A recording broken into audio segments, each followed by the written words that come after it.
Ang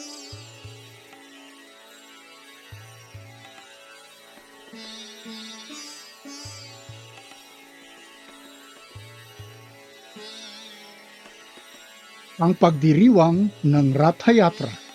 Unang kwento. Ang paglitaw ng mga buong Jagannath.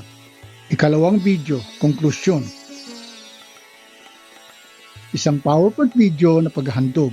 Ako po, si Herschel Pubot Tolentino, na kilala rin bilang si Bala Krishnadas, ay ang inyong tagapagkwento na may paglalarawan.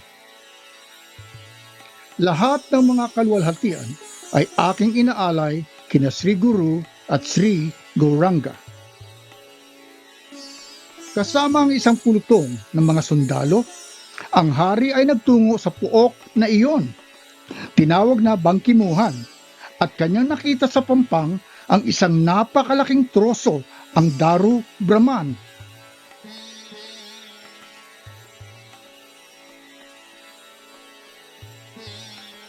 Ang kahoy ay may mga markang koncha, disko, pambambu at lotus. Ang mapagpalang mga markang ito ay kumakatawan sa lahat ng mga bagay na ang nagtataglay lamang ay si Panginoong Vishnu sa kanyang apat na mga kamay, kung kaya't ang Daru Brahman ay walang pinagkaiba kay Panginoong Vishnu mismo.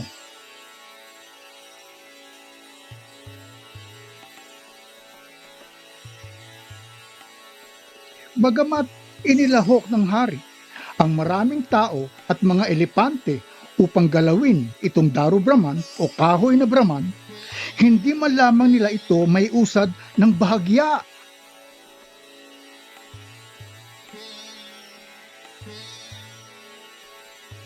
Isa, dalawa, tatlo.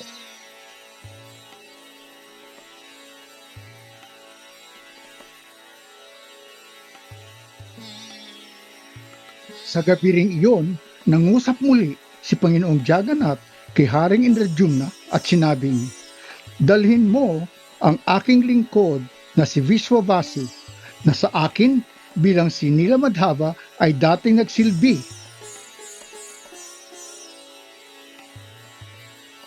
At ikaw ay maglagay ng gintong karo sa harap ng Daru Brahman."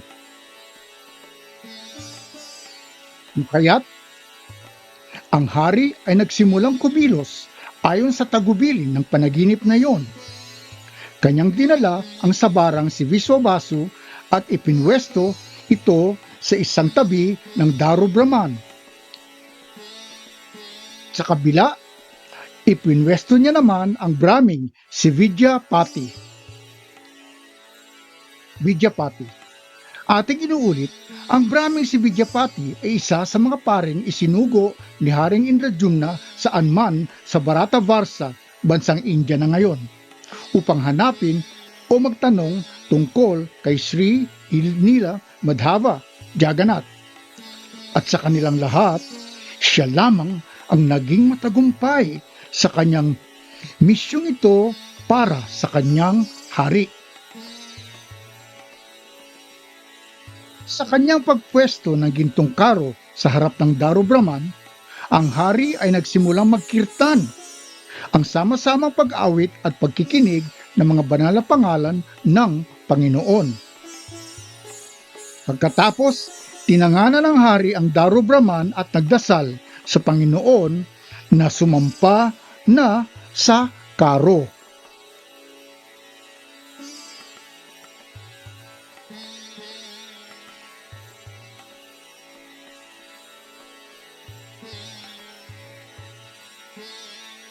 Ang Daru Brahman ay naging madaling naisakay sa karo at dinala sa isang itaas na plataporma sa hinirang na lugar para sa sakripisyo.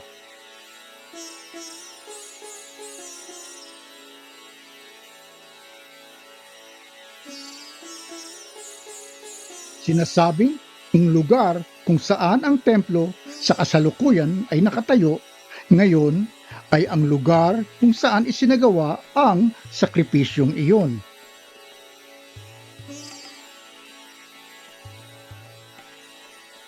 Narito ngayon ang Jagannath Temple na nasa dating Orissa, Odisha na ngayon.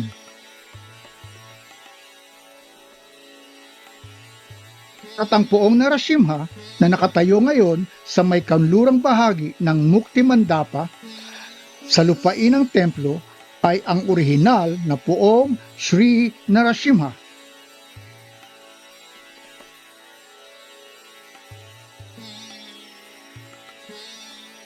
Ang poong Sri Narasimha.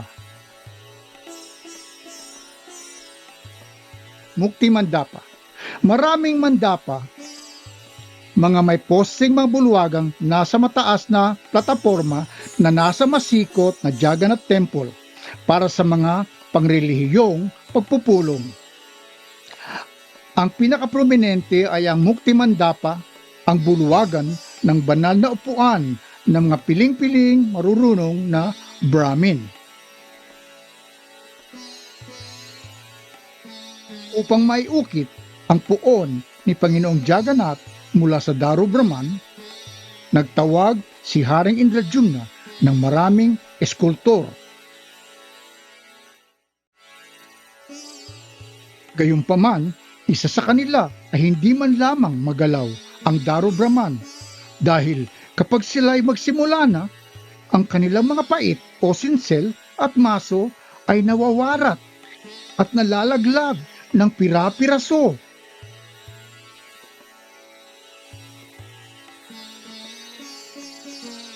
Sa bandang huli, ang pinakakataas-taasang Panginoong mismo ay dumating sa anyong isang matandang alagad ng sini at nagpakilalang si Ananta Maharana.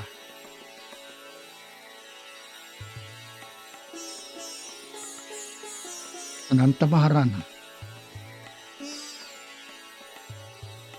Kanyang ipinangako na kung siya ay hahayaang magtrabaho mag-isa sa saradong silid sa loob ng 21 araw, ang puon ay mauukit. Agad-agad, ginawan ito ng preparasyon. Ayon sa deskripsyon ng matandang manlililok o mang-uukit, lahat ng iba pang mang-uukit ay ilahok sa paggawa ng 3 mga karo. Matapos may pangako ng hari na ang eskultor ay titirang mag-isa lamang at ang hari ay hindi bubuksan ang pintuan ng templo kahit bahagya lamang bago matapos ang 21 araw, ang matandang eskultor ay dinala na ang Daru Brahman sa loob ng templo at isinara ang mga pintuan.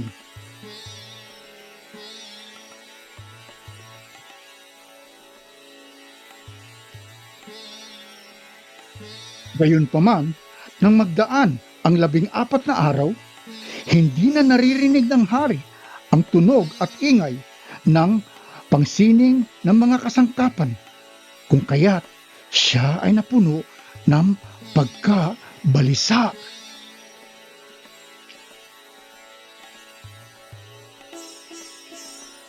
Bagamat ang mga ministro ng hari ay pinagbawalan siya ng paulit-ulit,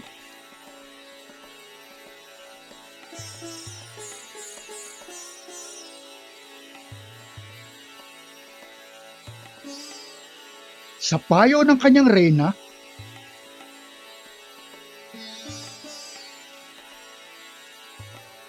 binuksan ng hari ang pintuan ng templo sa pamamagitan ng kanyang sariling mga kamay. Katunayan, si Reyna Gunticha, asawa ni Haring Indradyumna, ay nag-aalala lamang. Kung kaya't siya ay nagsumamo sa kanyang asawa na baka kung may ano nang masamang nangyari sa matandang eskultor. At sila naman ay may panahon pa upang siya ay sagipin.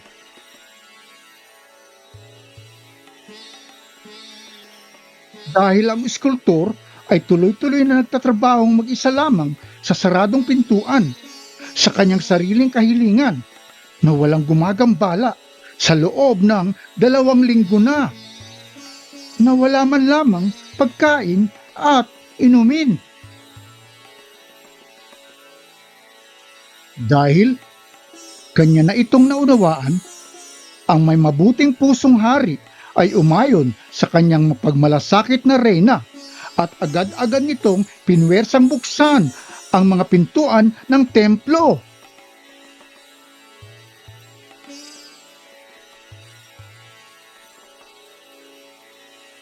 Sa loob, hindi niya nakita ang hari. Sa loob, hindi nakita ng hari ang matandang eskultor, kundi kanyang natunghayan na ang Daru Brahman ay nagpapakita sa 3 anyo bilang sina Jagannath, Subhadra at Balaram.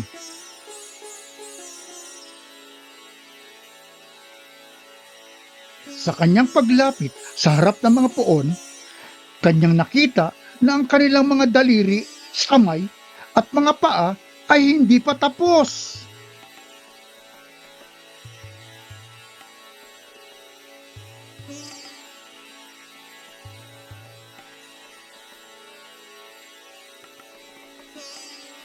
Ang wais ng mga ministro ng hari ay ipinagbigay alam sa kanya na ang arkitekto ay wala ng iba kundi si Panginoong Jagannath mismo.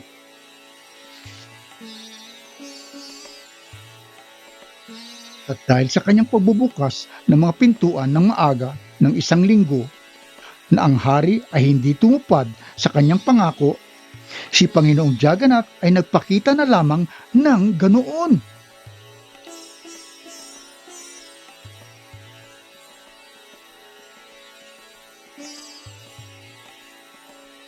Lumaon dahil kanyang inisip na siya nagkasala, nagdesisyon ang haring tapusin na lamang ang kanyang buhay. Kung kaya't siya ay umiga na lamang na naman sa kama ng damong kusa at nagsimula ng mag-ayuno.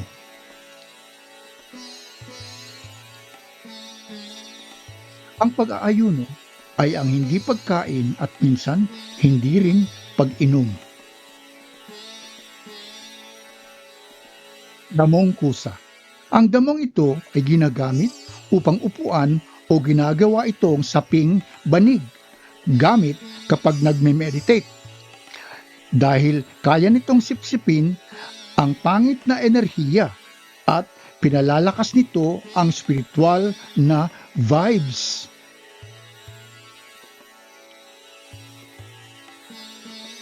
Nang magdaan ang kalahati ng gabi, nagpakita si Panginoong Jagannath sa hari sa panaginip.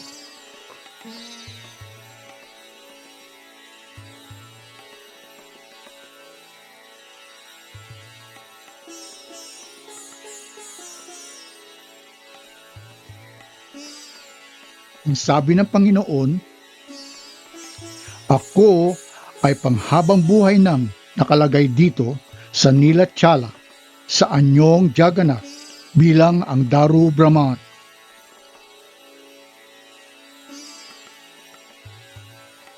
Dito sa material na mundo, ako ay bumababa sa 24 na inkarnasyong puon kasama ang aking tirahan.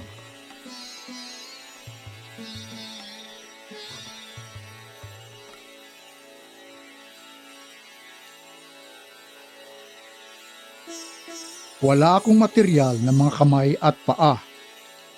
Pero sa pamamagitan ng aking transcendental na mga pandama, tinatanggap ko ang mga bagay na inaalay sa akin bilang serbisyo ng aking mga deboto.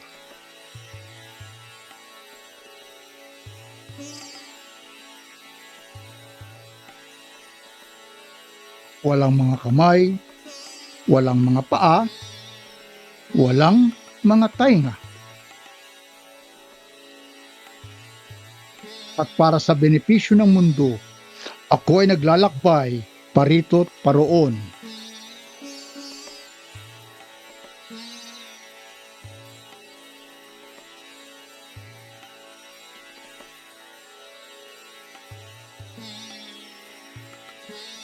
dahil hindi mo tinupad ang iyong pangako. Pero iyon ay bahagi lamang ng aking matatamis na paglilibang upang ipakita ang anyong jaganat na ito na pinoprotektahan ang walang hanggang na sinasabi ng mga Veda.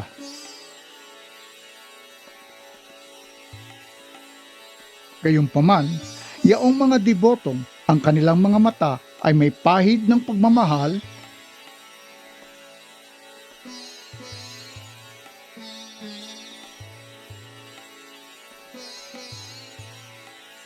ay palagian nila ako makikita bilang si Shyama Sundar na may hawak na plauta.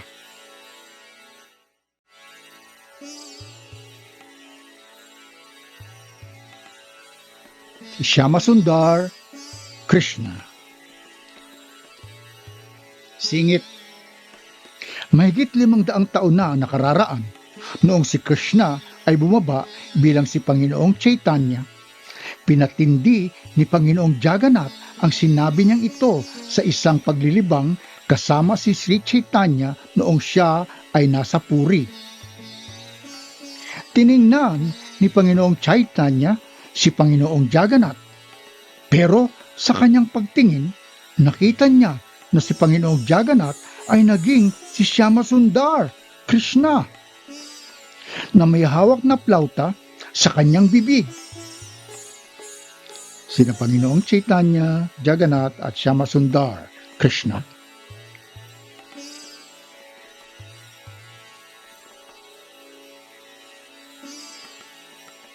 Sa kanyang pakikipag-usap kay Haring Indradyumna sa panaginip, nagpatuloy si Panginoong Jagannath na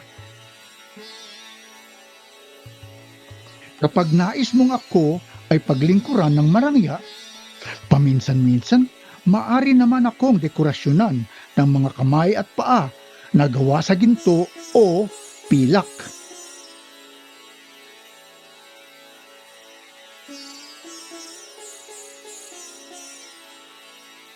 Gayunpaman, dapat mo lamang tunay na malaman ng aking mga kamay at paa ay ang pinakapalamuti ng lahat ng aking mga palamuti.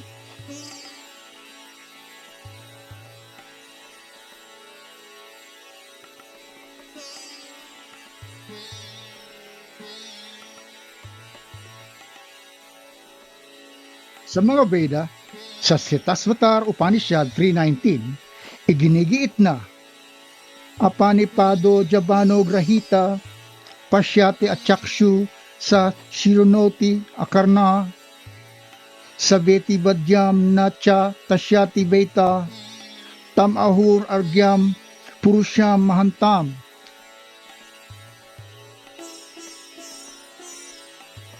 Kahit walang material na mga kamay at paa, siya ay nakapaglalakad at tumatanggap. Kahit walang material na mga mata, siya ay nakakikita. At kahit walang material na mga tainga, siya ay nakaririnig. Alam niya ang lahat na dapat alamin, pero sa kanya ay walang nakakaalam. Ang tawag sa kanya ay ang orihinal na pinaka-kataas-taasang katauhan.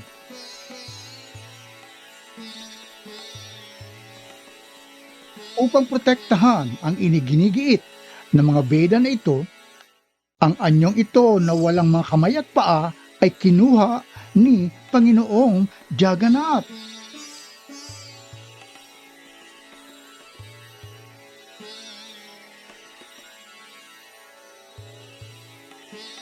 Gayunpaman, gayon pa rin naman, si Panginoong Jagannath ay kayang tanggapin ang 56 na iba't ibang uri ng pagkain na inaalay sa kanya ng 8 beses araw-araw.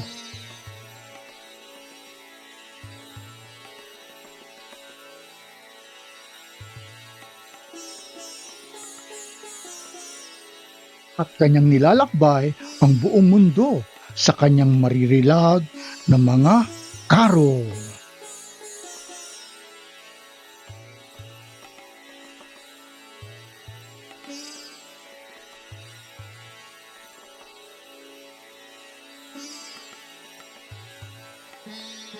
sa kanyang pagkinig ng mga sinabi ni Panginoong Jagannath sa panaginip, nakontento na ang hari at nagdasal ng mga sumusunod.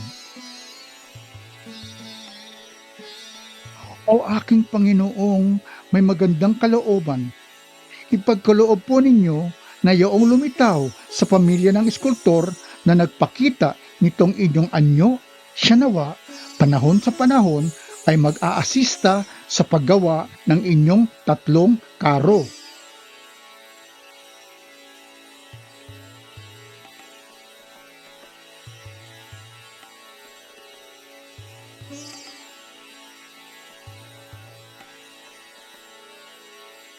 Si Panginoong Jagannath, habang bahagyang ngumingiti, ay sinabing, mangyayari iyan.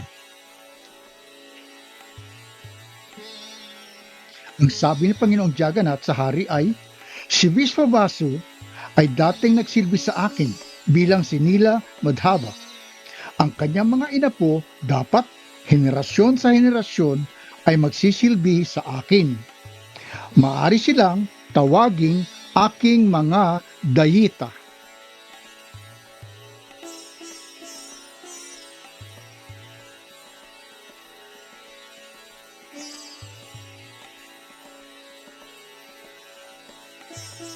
Dayita.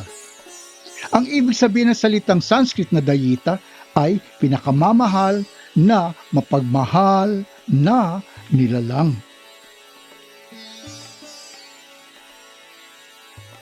Ang mga inapo ni Vidyapati na isinilang sa kanyang Brahmin na asawa dapat ay ang magsasagawa ng pagsamba sa akin bilang ang puon.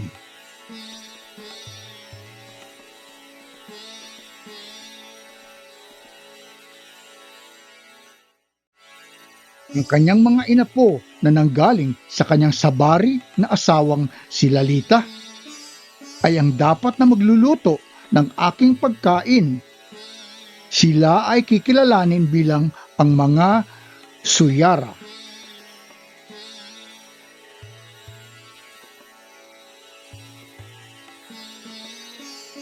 Suyara. Ang ibig sabihin ng salitang Sanskrit na su ay mabuti, mapagpala o puro. Habang ang salitang yara ay kaibigan, kasama o mangingibig.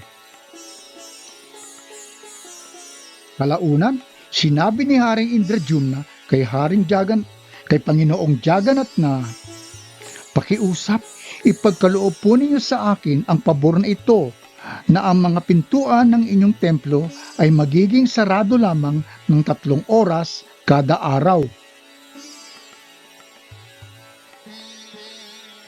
Sa ibang oras, hayaan po ninyo na palaging bukas ang mga pintuan upang ang lahat ng residente ng buong San Sinukob ay may daan na kayo ay makita.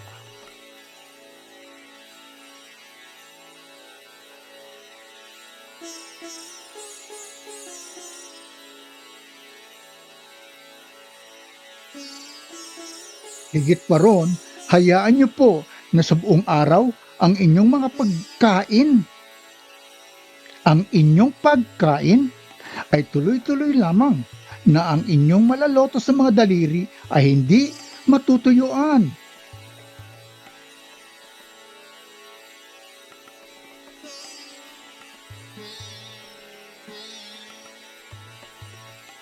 Sagot ni Panginoong Jagannath ay, Tathatsu, mangyayari yan. At para sa iyong sarili, anong bendisyon ang hiling mo?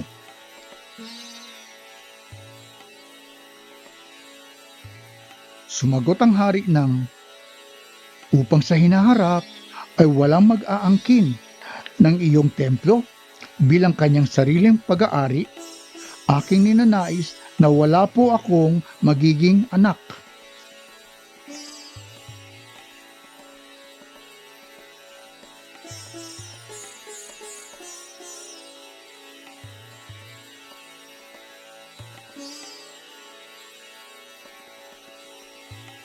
Pakiusap, ipagkaloob po ninyo lamang sa akin ang nag-iisang personal na kahilingang ito. Sumagot si Panginoong Jagannath na, Tathastu, mangyayari yan. Kung kaya't, ang mahabaging sina Sri Jagannath, Srimati Subhadra at Sri Balaram ay lumitaw sa material na mundong ito upang bigyang benepisyo ang lahat na buhay na nilalang. At ano ang benepisyo ang kanilang ipinagkakaloob?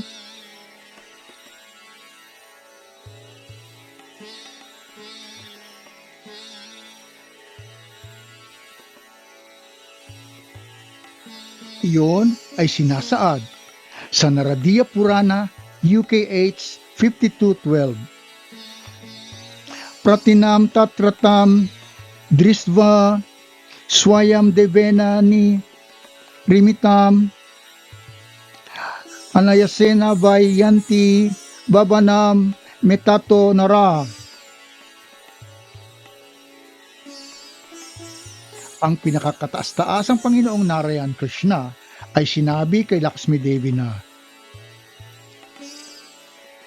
sa dakilang tahanang iyon na kilala bilang ang Purushottam Kshetra na kabilang sa tatlong mga mundo pero mahirap na makamit.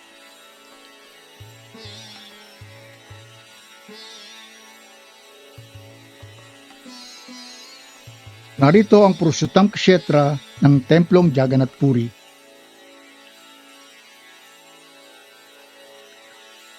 Ang poong Keshava, Krishna, na hinugis ng pinakakataas-taasang Panginoon mismo ay nakalagay.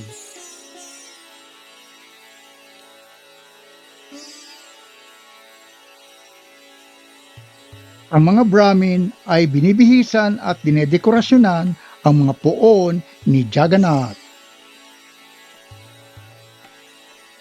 Kapag ang mga tao ay simpleng nakita lamang ang poong iyon, madali na silang makapupunta sa aking tahanan.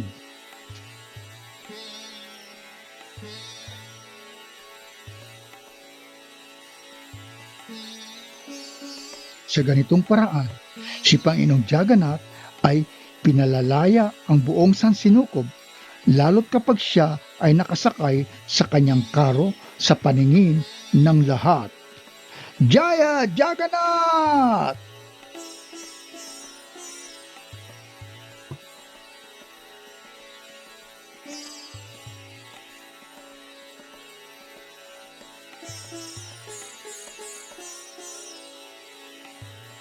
Nabanggit ni His Divine Grace A.C. Bhaktivedanta Swami Prabhupada na si Panginoong Jagannath sa kanyang partikular na anyong iyon, wala siyang partikular na planeta. At kapag ang isang deboto ay naging kabit na kabit kay Sri Jagannath, ang debotong iyon ay kabit na kabit kay Sri Krishna, ang batang pastol ng mga baka sa Vrindavan.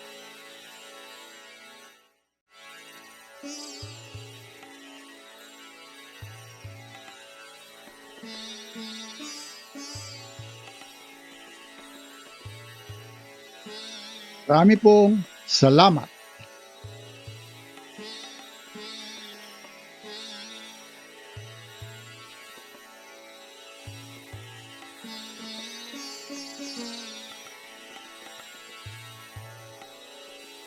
Two, three, go.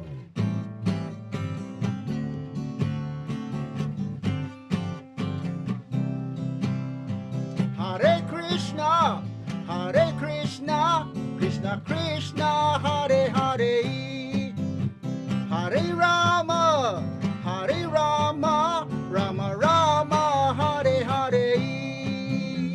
Hare Krishna, Krishna Krishna, Hare Hare, Hare Rama, Rama Rama, Hare Hare. Hare Krishna, Hare Krishna, Krishna Krishna, Hare Hare, Hare Rama, Rama Rama, Hare Hare. Hare Krishna, Krishna Krishna, Hare Hare, Hare Rama,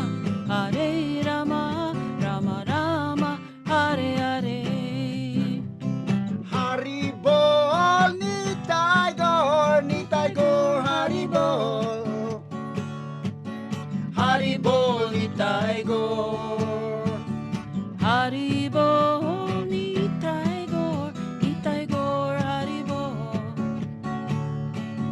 Haribo, Nitai Gaur. Hare Krishna, Krishna Krishna, Hare Hare, Hare Rama, Rama Rama, Hare Hare. Hare Krishna, Krishna Krishna, Hare Hare. Hare Rama, Rama Rama, Hare Hare. Hare Krishna, Krishna Krishna, Hare Hare, Hare Rama, Rama Rama, Hare Hare. Hare Krishna, Krishna Krishna, Hare Hare. Hare Rama, Rama Rama, Hare Hare. Haribol, Nitai Gaur, Haribol. Haribol, Nitai Gaur. Haribo, Nitai Gaur, Haribo. Haribo, Nitai Gaur. Hare Krishna, Krishna Krishna, Hare Hare, Hare Rama, Rama Rama, Hare Hare. Hare Krishna, Krishna Krishna, Hare Hare. Hare Rama, Rama Rama, Hare Hare. Hare Krishna, Krishna Krishna, Hare Hare, Hare Rama, Rama Rama, Hare Hare. Hare Krishna, Krishna Krishna, Hare Hare. Hare Rama, Rama Rama, Hare Hare. Haribol, Nitai Gaur, Haribol. Haribol, Nitai Gaur.